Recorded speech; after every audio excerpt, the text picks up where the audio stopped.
Welcome to a guide to new mods on Farming Simulator 19 with me, MrSealyp. It is Wednesday the 23rd of October and we have some more new mods. First up in front of us we have got the Farmhouse 1950s. This is by DMI 20mm Normandy. It's a 1950s style house. Lots of nice detail, great texture as well. The bricks look brilliant. Now this has been placed on a slight, well, it's not even really a slope, it's kind of put it on a raised mound. If you look right on the step here, the step is raised a little bit. I tried with the L, the raising and lowering to place, and it put it where it showed it would sit best, but there's still a little bit of a lip there. That being said, nice tidy mod. Looks really good. Front door and side door, if we click on it, it gives you the option to sleep through the night, should you desire. You can't actually go inside it. There you go. That would set you back 10 slots if you're on console, which isn't too bad as well. And you'll find it under placeables, under farmhouses. It's 200,000 now. It's quite expensive. But, like I say, some people, it doesn't matter, they'll be looking for something in particular, and this may fit the style of map you're playing on at the moment. So that's the first of our mods for today. The second of our mods for today are bunker silos MA7. These are by MA7. They are 7 slots each to place, and they're a used looking bunker silo, as you can see by like the tarps thrown over the side, the walls. I mean, again, sometimes you have some bunker silos that are quite plain and bland and very slab sided. The texturing is brilliant on them. They look like really old concrete, where you can see the silage has been in there year after year and it's kind of left that stain or mark. It's really good. Great texturing, great detail. It doesn't actually say on the Modhub what the capacities are, but we do have a small, we have a medium, and we do have a large one in those bunker silos. Again, all the same sort of details in them. I don't know, I wouldn't have thought, but you never know. I suppose you might get a little bleeding through because there's a couple of little gaps here and there. But these were referred to in the Modhub as corridor silos, and I'd never heard them called that before, just bunker silos, like open-ended or whatever, but yeah, corridor silo. So there you go. These you will also find under placeables. These are under silos. There you go. So we've got small bunker silo for 5,500, not too expensive either, which is pretty cool. Middle-sized bunker is 7,500, and the large one is 10,500. Not too bad. I mean, short of actually filling them up to capacity, covering them and whatnot, I couldn't say for definite about bleeding in them. Generally speaking, the bunkers and stuff aren't too bad. There aren't too many issues with them. But yeah, they look good. I like those. That's the second of our mods for today by MA7. The third of our mods for today. Oh, we've got these. We have got some US spec vehicles. I know a lot of my subscribers, they're not just all US subscribers, but a lot of people saying why we're not getting more US spec vehicles. This is the case. IH Magnum US series. This is by KarlFarms. The first one of these will set you back 39 slots, fairly high in the slot count, but to be fair, compared to a lot of the vehicles and stuff we're getting now, the John Deere stuff, the Class stuff, a few of the modded tractors we're getting, that's about normal, it would seem, on console now. But this has got some configurations on it. 58 wheel configurations, 29 in Trelleborg, 29 in Michelin. I've got a few, just some examples to show you here. Wide quad track Magnum, that looks absolutely fantastic. I mean, I thought the Puma, the Puma CVX looked amazing, but the Magnum on quad track, wow. Then we've got the larger flotation tyres. I was watching Welker Farms video the other day. They were at a farm show and Titan tyres were there because they've put the massive Titan tyres, 1400 I think it is, on one of their case combines. This is a big thing now. People going for these really large flotation tyres now to help with traction, reduce compaction, all those kind of things. Tracks and big old tyres seem to be the way to go because people are finding with twins and duals and that kind of stuff, you can still in soft ground get ruts and stuff in the middle. So people are going for these kind of options as well. But that I love the look of that. This one is a row crop version. twin row crops on the front and tracks on the back, but narrow tracks with a wider stance. I mean, they look absolutely brilliant, really, really nice. US spec, you've got the flashers on the side that can fold down on the outside. They don't have the EU warning things, but there is an option. Is it on this one? Or I think it might be on that one. We'll have a look at them in a minute. To have an EU spec, but very nice indeed. We'll have a look in store. Like I say, there are a few options. I wouldn't say I'm necessarily... I'll go through them all, but I'm not necessarily going to read them all out because they'll be on the screen, you'll see. So, the standard in-game Magnum, I think I've just gone past it.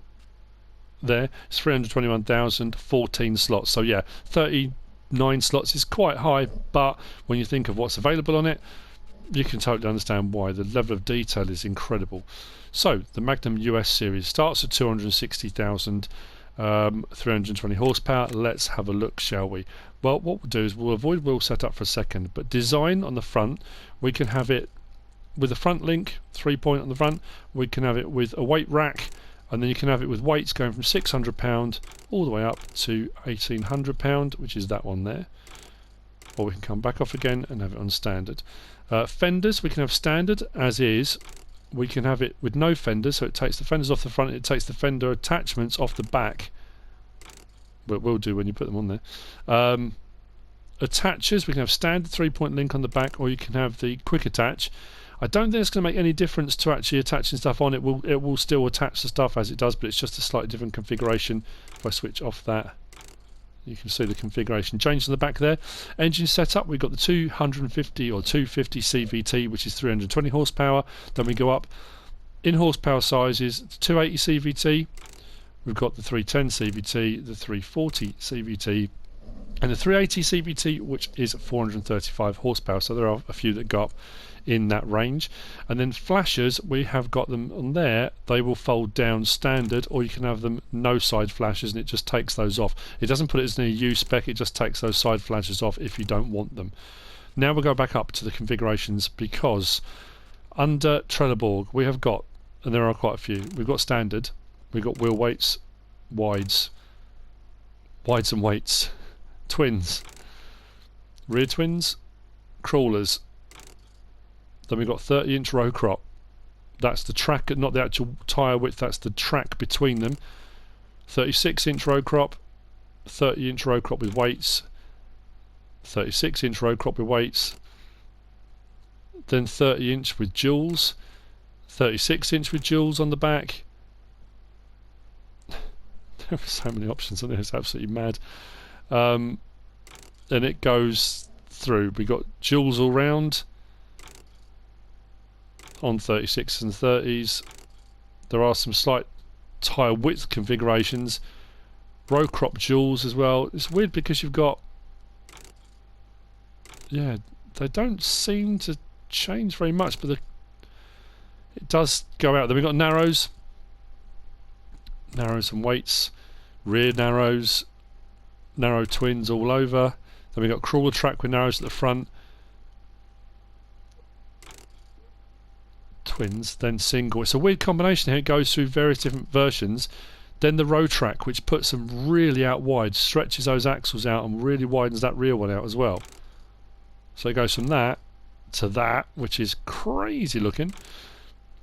Then we've got row track duals, which is the one I've got, I think there's a one to show you. Then it's the quad track version, then quad track wide. I mean, it's mad. And then back to standard. If we go to Trelleborg, from Trelleborg to Michelin, we go through a lot of the similar ones, but as we go up, obviously the tread pattern's different and they're a little bit chunkier, the tyres. We go through a lot of the twin options like that. Then you've got these, the 1040 R32s. I love those. You can have those with weights on the back. They just look brilliant on there. And then we go through a lot of the row crop options again, but they're just on the Michelin. But wow, there's just such a selection of tyres. It's absolutely mad.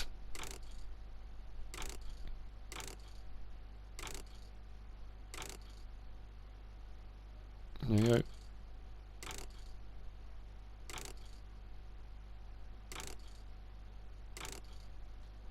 And then back to standard. I didn't read them all out because there are loads, and you can kind of see the configurations changing as you go through. So like I say, we've got options with fenders, no fenders. That just takes the front one on and off if you want to have it. I think with the crawler tracks as well, it looks great with no fenders. So what we're going to do is get in one. There are some nice sound effects on these. What should we get in? Let's get in this one, shall we?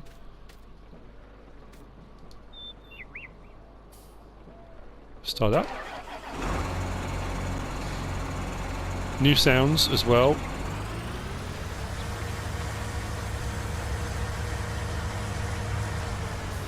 Now this is the wide quad track.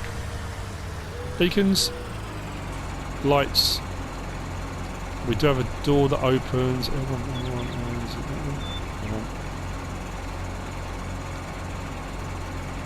I'll find it. Give me 1 second.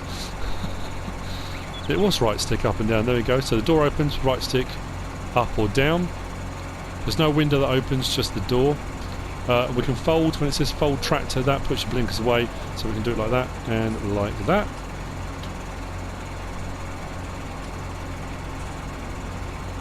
If we open them up, we can do our indicators.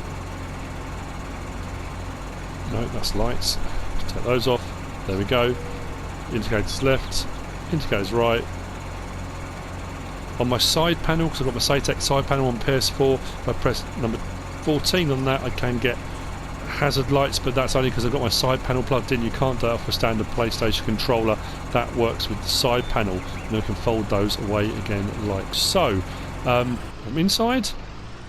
I love the control stick. It's got a nice smooth animation to it. It's very nice. Lights on and off.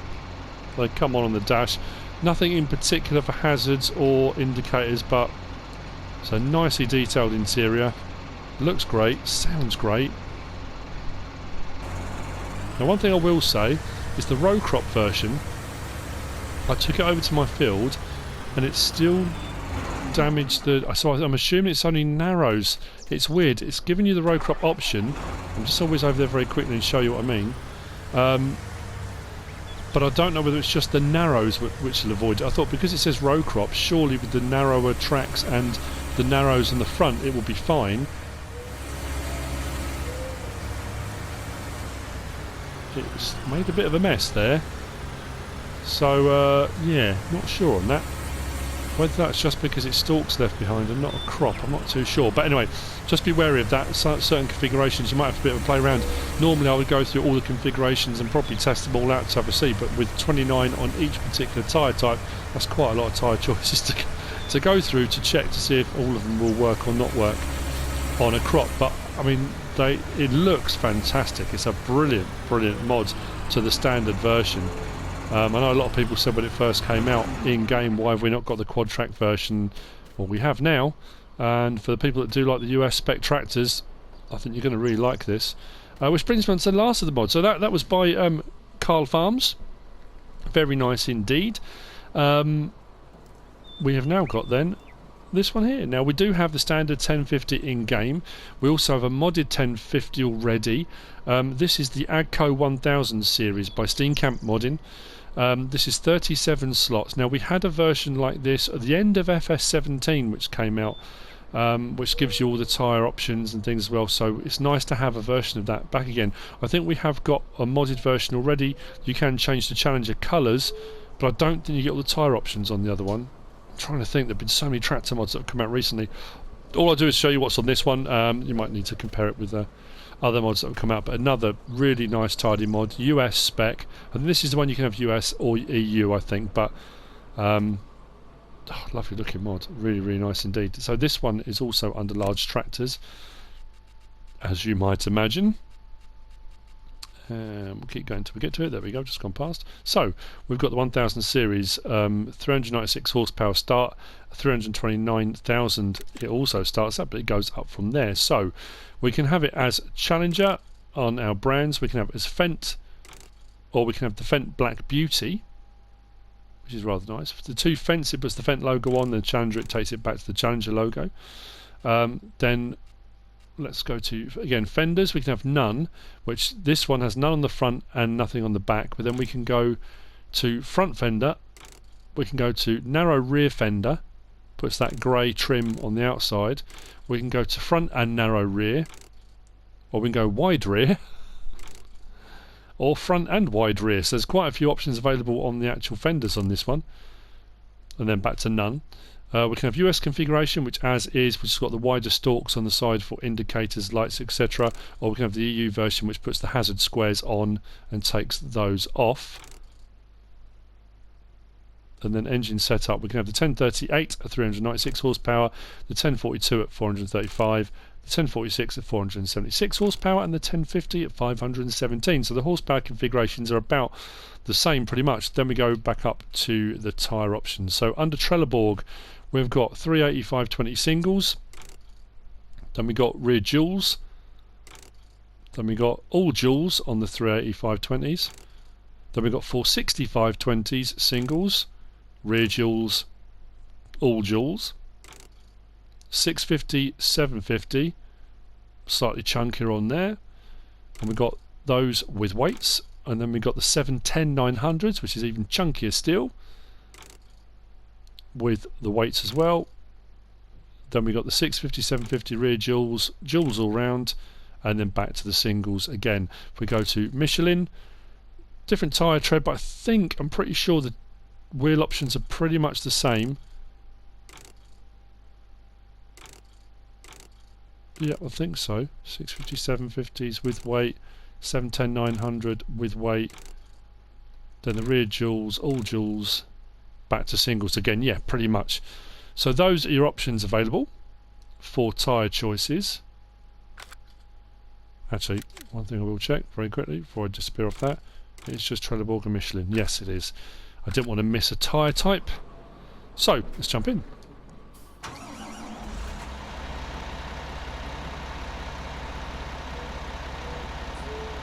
Very nice. Beacons off, lights. Our indicators on the US spec one, as you can see. What we will do is have a look inside. Mirrors, I do like the fact as well with this one on the mirrors you can actually see the indicator stalks as well. We do have the front and rear indicator on that front console. If we put our indicators on, you can actually see them in the mirrors,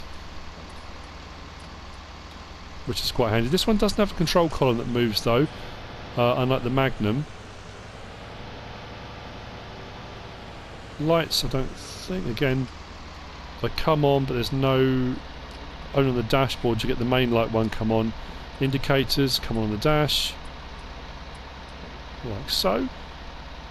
We do have an open and closing door, which I will just double check because I got it wrong on the last one. Then this is L1, R1, and then the left joystick, just to confuse you, you know, opens and closes the door. That's why it gets so complicated. There are so many different mods and each one seems to have a different way of doing it. There you go, so opening and closing door, we'll do that from the outside. But these are very, very nice. Nice selection. What I will do very quickly, I'll whiz this over to the field as well just to check. So I think, was this the narrows? I can't remember now. I know on FS17 they never used to damage the crops, but it could just be, like I say, because I've got the this it seems really wide. The Magnum didn't seem as wide, but I'm sure it was. No, it's right. So there you go. I did wonder if it was just me, but it's not. This has got narrows on, and the twins, the duals, and it's not having any effect whatsoever. So like I say, with the Magnum then, the IH US series, just be careful of the various different options you choose, because the ones you might think won't damage your crops might do. That didn't at all. So there you go. Sorry if that seemed a bit rushed. I know I tried to get through them, and I don't want to take so long that people get annoyed that it shouldn't take too long, and I don't want to do it so quickly that I miss configurations and options and things available. So there we go. That is the AGCO 1000 series by Steenkamp Modding. Turn the engine off. And that's it for our mods for today. I hope you found this useful and informative in some way, shape or form. If you have, give us a like. If you don't subscribe yet, please do. If you want to leave a comment, feel free. And if you want to share this video, then please be my guest.